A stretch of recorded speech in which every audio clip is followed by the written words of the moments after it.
আমরা খামারের কিন্তু একটা বিষয় সবসময় এড়িয়ে যাই, যেটা হচ্ছে একটা আদর্শ খামারে কিন্তু খাবার পাত্র এবং পানির পাত্র গুরুত্ব অনেক বেশি।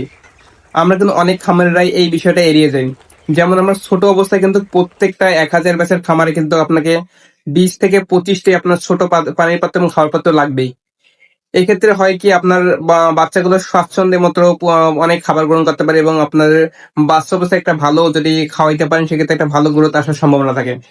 ঠিক তেমনি মুরগিগুলা বাচ্চাগুলো যখন বৃদ্ধি পাবে, বিশেষ করে বয়সের সাথে সাথে কিন্তু এদের পাতের সংখ্যা যেমন বাড়বে, ঠিক এদের বড় পাত্রও দিতে হবে।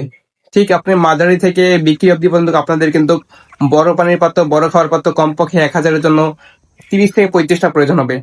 যদি আমরা এটা মেনটেন করতে পারি সেক্ষেত্রে আমাদের একটা ভালো একটা গ্রোথে আসার সম্ভাবনা থাকবে এবং মুরগি যত বেশি বেশি পানির পাত্র এবং খাবার পাত্রের মধ্যে খাবার গ্রহণ করবে, এক্ষেত্রে কিন্তু তাদের গ্রোথের কোনো সমস্যা হবে না এবং গ্রোথ বৃদ্ধি হবে। তো এই বিষয়টা আমরা এড়িয়ে চলবো না। আমরা সবসময় এই পানির পাত্র এবং খাবার পাত্রের গুরুত্ব বিশেষ করে দেখবো।